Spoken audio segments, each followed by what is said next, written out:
Welcome to the Loyal Opposition Podcast. I'm Bernie Flowers, one of Uncle Sam's wayward children.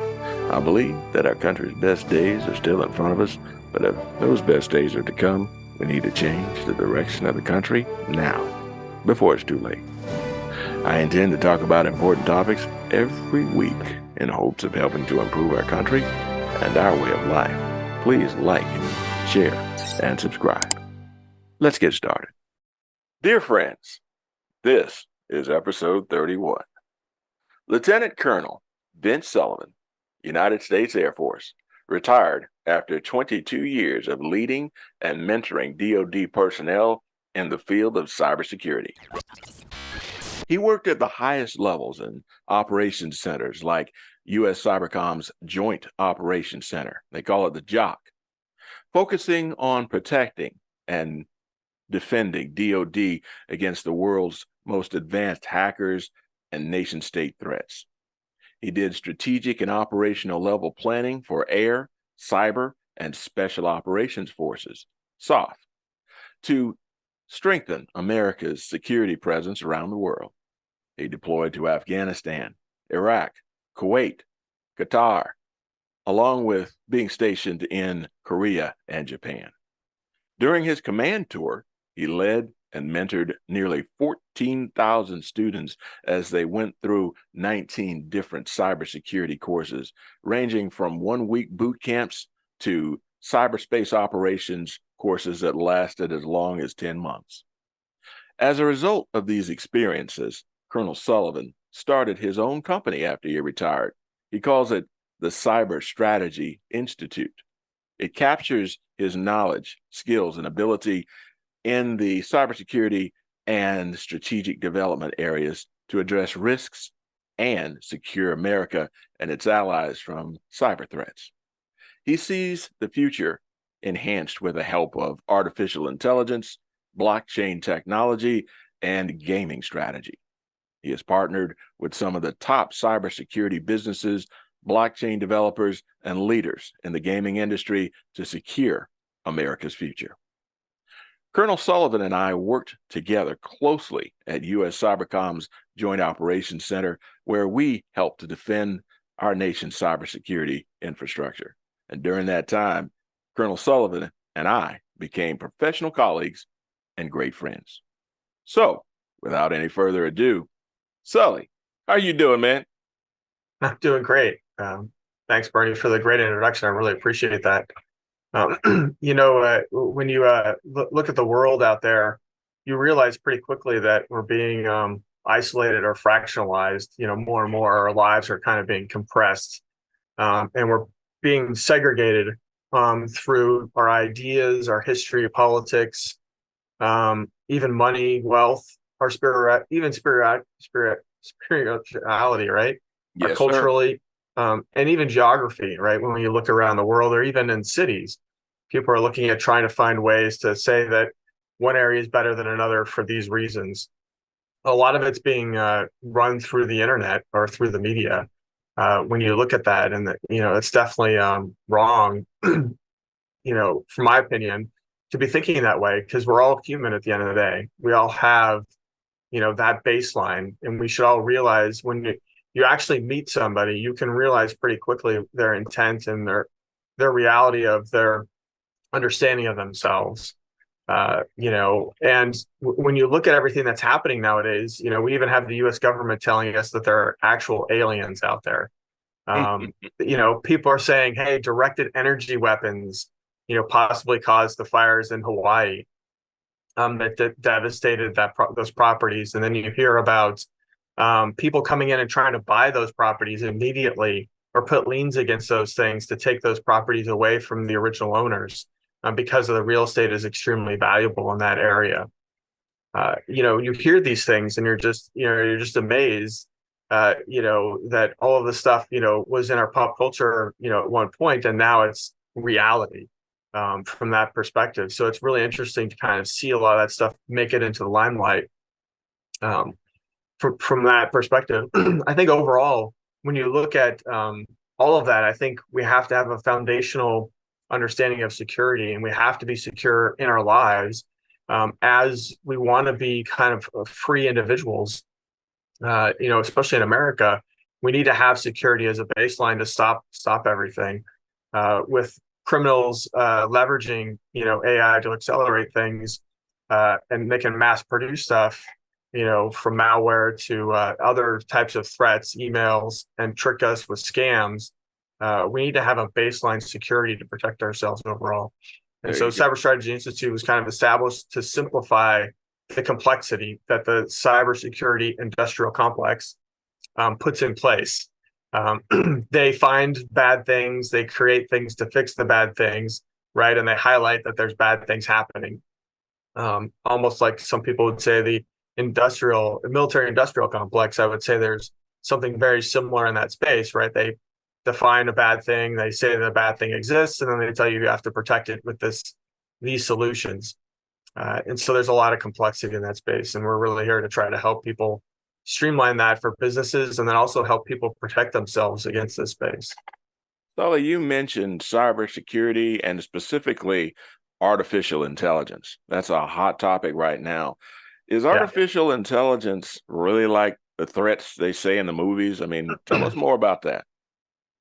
Yeah, I mean, the movies are definitely a fantasy, and they're taking and playing on our worst fears of thinking that there's something that could be autonomous that's not us, almost like an alien, and that could think for itself, and then it may turn on us and control us at the end of the day, or kill us. In the worst parts, a lot of the movies have that, right, where they're being used as taking over the world, basically.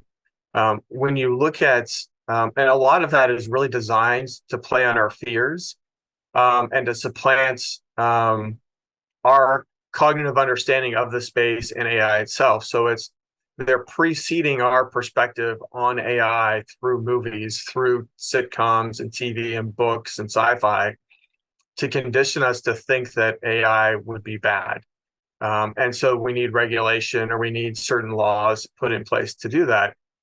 But when you actually look at what AI is helping, the tools that are available to move things forward, there's a lot of great things. I mean, ChatGPT jumped onto the space. Everybody was excited. You're able to log in and write something, and instantly comes out an answer. And so that's kind of the first thing. And then we got to see texting to images, and we could create our own images. You could go in with your own thoughts and say, create an image of a wolf on a ledge overlooking a valley howling. And instantly it would create you that image. And then you could say, hey, put a hiker right next to the wolf. Make sure he has a brown backpack, and he's got a stick and a cane on him. And instantly you could create that same image with that backpacker. And you wouldn't have to go back and forth with an artist to do that. You can create things pretty quickly from that perspective. Those are some really interesting things. ChatGPT also helps you write and come up with ideas. It's a great ideation tool, meaning that you can help you through solving problems. Like if you think you know something, you can ask it questions, and it can give you ideas and short summaries on those topical areas. And that can help you really understand and get to learn things much quicker than we normally could. And so that's why a lot of people are really, really excited about that, because a lot of business and work really is what? Researching and writing and rewriting something. Somebody asks you to do changes, you've got to rewrite it again. There's lots of back and forth with a lot of that, and ChatGPT can help with accelerating a lot of that type of work. So I talk with friends in business, and they have to create, a policy. They just ask ChatGPT the question, they look at it, and of course they're going to have to make a few quick tweaks and changes. But within like 10 minutes, they have something that would normally take them a couple hours to do. Okay. So there's a lot of great things from that perspective. And there's two other things I wanted to really highlight that I found interesting that I learned recently in the past couple of weeks was AI is being used to help hospitals identify when you're in a bed. You don't need to have all the wires hooked up to you for them to get alerts or to identify things. They have AI that can determine and pick up on nuances and changes on your body skin temperature, fluctuations in your face, movements, and they can determine your pain levels.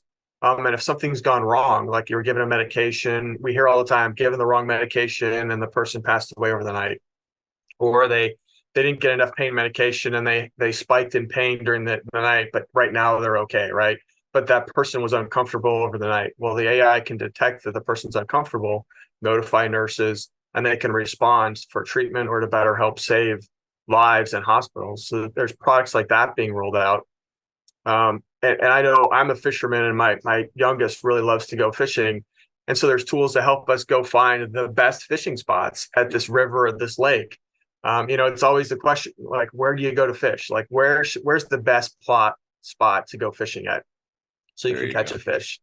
So there's some great things that are out there to do that in the space. So I think that's a lot of really interesting stuff from my perspective, Yeah. um, trying to understand what's out there, and so all those things are kind of helpful. What the media is going to tell us, though, is that there's a lot of bad things that AI is going to do for us. They're going to hear campaign disinformation. Deep fakes is a big topic. They're going to tell you that, they're going to be able to fake something, that it's not real. A lot of that is just projection. So they're trying to preempt real content that's about to be released out there. And they're trying to change the way that we look at it ahead of time by preemptively putting out negative concepts into our head. So when we first see things, we're skeptical instead of believing it, hey, no, that's from a reputable source. It's a valid thing. It's a legit stuff, and trying to believe that. So there's a lot of things like that that'll take place in the space. That's pretty big. The other big area is criminals will leverage AI to help them create better scams. They'll be able to write better English because they'll have Chat GPT change it for them. So their ability to get better at their craft is going to increase as well. So the normal ideas of thinking that we can train ourselves away from spotting scams or malicious links or those types of things. We're going to need to have better software and better security tools in place to help us protect ourselves from ourselves, basically, right? Yeah, Because we're our weakest link in security. We always know that. definitely. Got another question for you. Let's Yeah. change direction slightly. I hear a lot about blockchain, and most people don't know much about that, but I know that hmm you do. Tell the good folks what blockchain is, and also while you're at it, there's a concept called Web3, and I know you know about that. Let's talk about those two things. Yeah, absolutely. So we'll streamline it really quick. Blockchain is basically the same thing as Web3. Web3 is like a new branding term. And both of those are used in concert with the concept of crypto. Most people have kind of heard crypto in a negative term or Bitcoin or BTC concepts, but really it's a ledger that is available on chain that tells us exactly all of the transactions that are happening, and they're masked so that you don't necessarily know who's behind those transactions, but you know that those transactions took place. Now, if you're able to correlate off chain with on chain, then you would know whose wallets are what, and what are they doing with it. And so that's what a lot of organizations are spending a lot of time and energy trying to figure out. But at the end of the day, it's kind of pseudo anonymous, meaning that there's a record of all the activity, but who's doing that activity can be masked. And that's what governments don't necessarily like. They want to know exactly what's happening, or the belief that that's what they want to present to everybody. The fiat system is the same way. They want to present that they know what's happening. But we both know that they're the biggest money laundering systems in the world, not blockchain. Although blockchain gets a bad rep for it, it's 1% of all the activity, or less than 1% of all the activity on chain is actually kind of criminally related. And most of that is dealing with scammers taking your money or stealing it from people. Some of it is moving it to like Hamas. You may have seen that in the news with Yeah. Elizabeth Warren recently, but it's not necessarily all of that.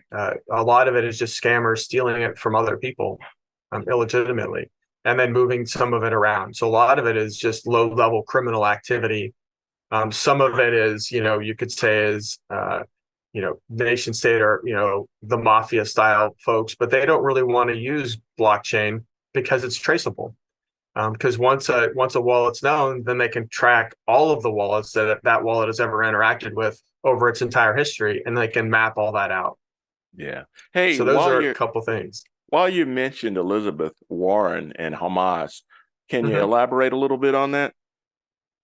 Yeah, so there was she was in Congress and she was highlighting that kind of wallets were considered bad in advanced technology, and Hamas was using them. And she was quoting the person she was interviewing, and the person she was interviewing came back to her and said, well, that is an issue. The top issue is that they get most of their money through traditional means. They get it through normal exchanges, through normal banking, through cash. That's how they're getting most of their funding, like a small percentage of it. And then I've had friends tell me that they're hearing also through the grapevine that they don't want to use it because it is trackable and Mhm. traceable. Right. And that's what most criminals are kind of going towards. Now, there's some techniques they can try to employ, but a lot of that is still trackable at the end of the day. And the more advanced we get with computers, the more things we know about the internet, the easier it'll become for us to track them down globally over time. It's just a function of time at that point, Right. really, from that perspective. So those are kind of the things you have to account for when you're in the space and leveraging it. There's a lot of their scams. They're trying to put fake things in front of you, and so they try to use our human biases and our human perception. And really, the reason why a lot of people have moved to that space is because it's kind of like it's really the last frontier. Because if you were to look at the normal financial markets, they're heavily manipulated. Now, we say that you hear a lot of people talk about that, but the one way they do that is they do that through dark pools.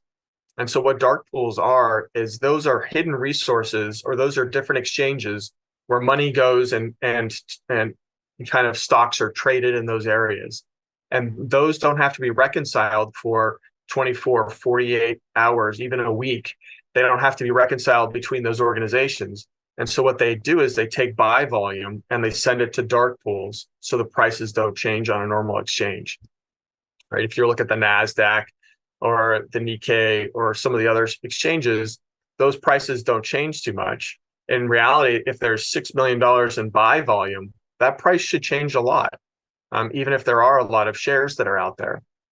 Yeah. So they a lot of that is being manipulated that way. So we don't necessarily see that. So those are a couple of things that in crypto you can't do because all the transactions are on chain. So we will see all that activity, and everybody can see that, and everybody can verify that. And so that's kind of one of the interesting things that's out there. Cool. One of the other big things that's hit BTC a lot is the environmental perspective, ESG. There's been a lot of fear, uncertainty, and doubt about that, about BTC using up too much electricity, or it's economically unfriendly. When you peel that onion back, what you realize is BTC is actually helping the power industry take advantage of unused power. And that's what they're really using. They're also taking advantage of what normally happens at sites where there's gas that they have to flare off. BTC is actually able to harness that energy and utilize that for the securing of the BTC network. And so in blockchain, a lot of it is those networks are secured through several mechanisms. Bitcoin is secured through proof of work, meaning that they're solving a problem every few minutes, and the first person to kind of solve that problem gets rewarded with the signing that block onto the chain, and that's how they earn BTC. And there's proof of stake, and there's other different types of chains in the ecosystem that do things. But that's kind of the big one that everybody kind of looks at in terms of the space. Cool. Dude, I miss our conversations midnight in the jock. Got another question for you, man. Yeah, absolutely. Let's talk about money. Let's talk about the future Yeah. of money and cryptocurrency you mentioned earlier, but there's a lot of changes coming that people like I and you have seen for years. Talk to the people about some of those changes coming in our currency. Yeah, it's really big. We talk about the devaluation of the dollar. I don't know if people have seen those charts, but back in 1913, a dollar was worth a dollar. in spending power, and then today it's worth pennies on the dollar at this point. And every day the federal government prints more money or puts more money into circulation, the value of your dollar decreases. And that's the number one function of why inflation takes place, because still things are still going to be valued at a certain cost. There's still going to be some sort of time, energy consumption that's going to require us to produce something. And that's going to be relatively static. With dollars going down, then that forces that price of that object to go up, simply speaking. And so with the concert of the Fed, kind of issuing money to the banks freely, the banks then are the real issuers, right? They issue the debt that gets put out there into the space. And then the concept of rehypothecation, which means that they get to take $1 and they get to turn it into 10 more dollars. And then they get to take those $10 and turn it into $100, right? And they just keep doing that until they get to about 1,000. So every $10 equals 1,000 in the fiat world. And that number is growing all the time as more money is being put, more debt is being created into the system. And that is basically the hidden tax that people talk about. As inflation's going up, regardless of whether the government counts it correctly or not, they change those numbers every month and every year to hide the fact that inflation is accelerating really, really rapidly. Last year they couldn't hide it. They had to expose, and they had to kind of play with the numbers a little bit more. They still played with them a lot to keep it down, because the real rate of inflation was much higher than the 7, 8, 9% that they were talking about. We felt it. I mean, you saw the gas prices, you saw grocery bills. Even today, groceries and gas, people are talking, $200 for, and that's a quick trip in and out of a store. And you look at your cart and you're like, what did I actually buy? Did I get anything? Can I make a meal or two out of that? And it's much, much harder to do that. People are spending more and more money with those things.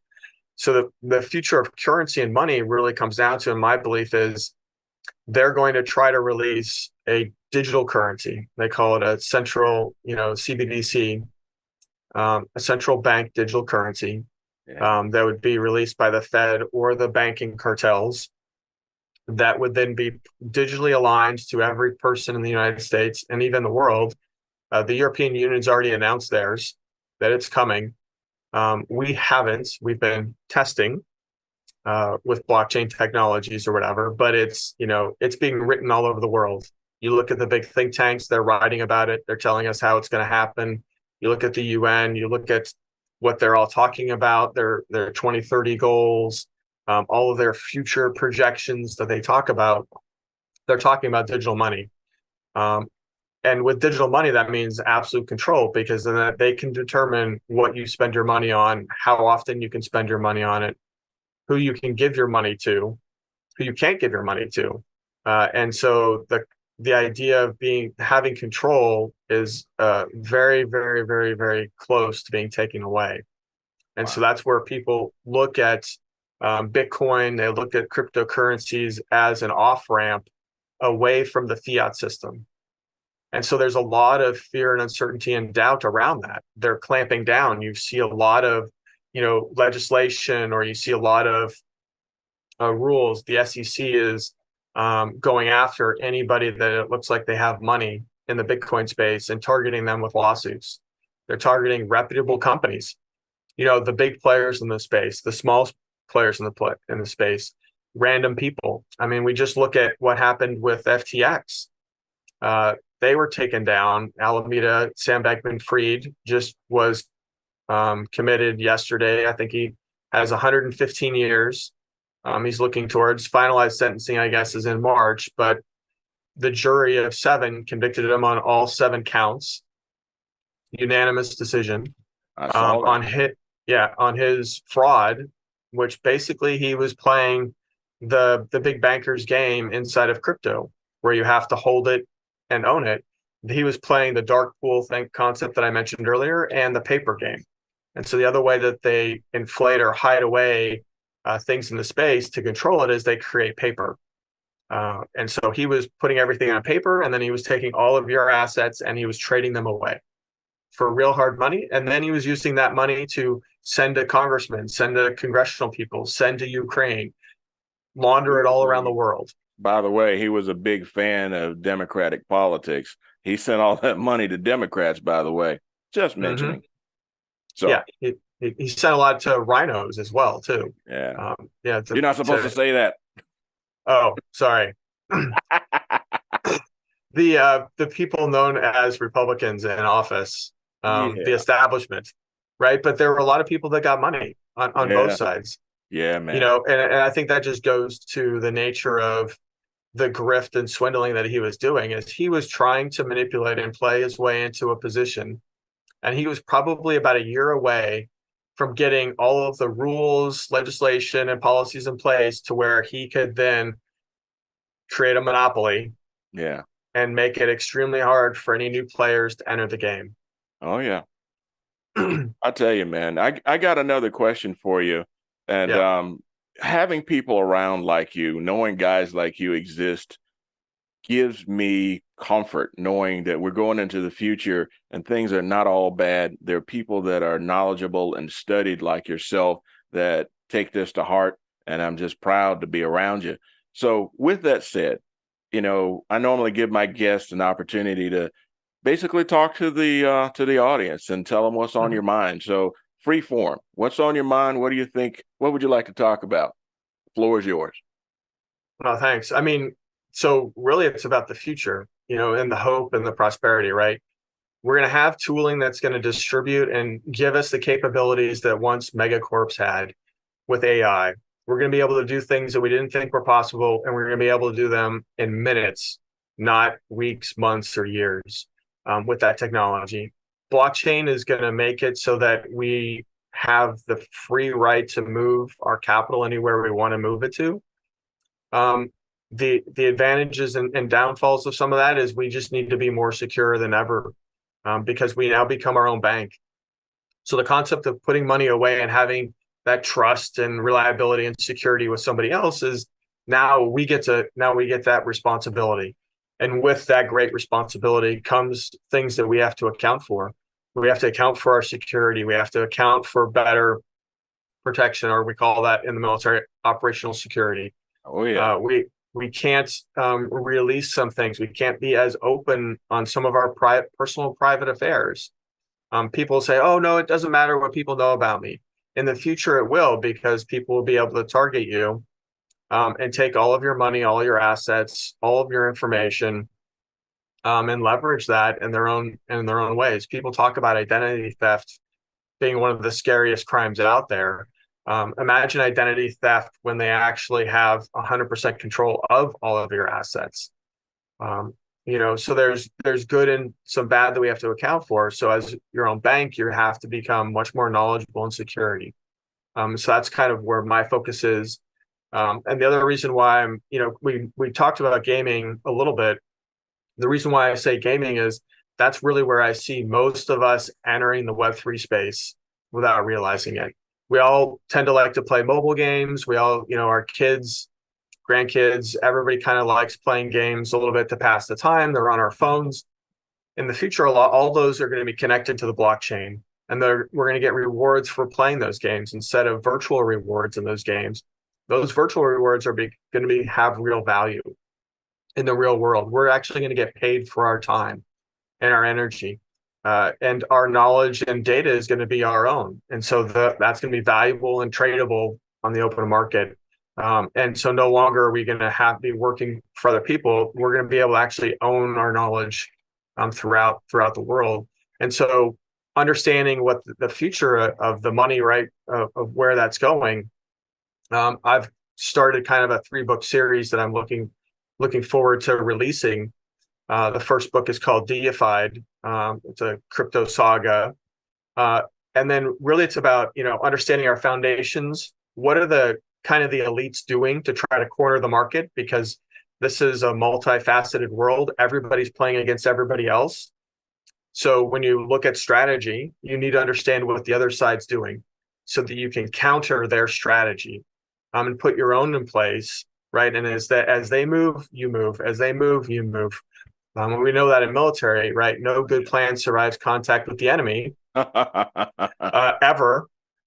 This gives you a foundation then to better survive your contact with the enemy, because you have something to reach back to and have a playbook and understanding of how the space operates. You have some truths and some foundations, and that's really what I'm trying to capture in the first book. In the second book, it's really talking about their techniques to watch out for. So really that book will be helpful. And then my last book is really to drive more hope home for everybody, and tenants, and giving people the resolve to realize that they have the power to change the world in the vision that they want it to be, and giving people the knowledge, skills, and abilities they need to accomplish that is kind of my focus with that series, to really, really help people out. And that's kind of, in my mind, trying to give back that what I've learned in the space, and then offering capabilities for folks to better secure and protect themselves from all of these unwanted evil people trying to take things as things are changing. There you go. Like I said, brother, knowing that you're out there fighting a good fight calms my nerves a little bit. I've seen you up close, and you are the real deal. So with that said, tell us how people can get a hold of you. You got a website, let's talk about those sorts of things so people can reach you if they need to. Yeah, my website is Cyberstrategy Institute, all one word.com. That's my main platform. You can find me on Twitter at CyberStrategy1. You see my name there, and kind of below me. I'm on the socials, Instagram, Facebook, LinkedIn as well. You can find my company. Just type it in. You'll be able to find it pretty much everywhere from that perspective. And then really just trying to help people out and then convey things. And you'll see me post about security related events, what's happening in the blockchain, what's happening from those perspectives, how to secure yourself. If you're on Twitter at all, you might see me in a Twitter space talking about security and other things, so you can listen in on the latest things that are happening from that perspective. So there's several ways you can get in touch with me. Outstanding. Well, brother, again, I'm proud to have worked with you. I'm proud that we remain friends after all these years. We did some wonderful things over at USCYBERCOM, and there's people there carrying on our legacy, and let's just keep it going, brother. Absolutely. It was great working with you, and I look forward to seeing your successful campaign and helping you out as much as I can. I'm going to hold you to that. Hey, I got you. All right, brother. Give my best to your family. I appreciate it. I will. All right. I'll see you soon. Well, that's about it for now. This has been the Loyal Opposition Podcast, produced in association with Liberty Arise Media, Fallback Productions, and other podcasters. I ask that you like, share, and subscribe to this podcast and to this channel. Be sure to get your copy of my book, Black Values Matter, available on Amazon or as an ebook on Audible and on Apple Books. And also, remember, it's okay to disagree, but if we want our country to prosper, we must insist on unity, transparency, and civility from ourselves and our fellow citizens. Thank you for listening to the Loyal Opposition Podcast. See you next week.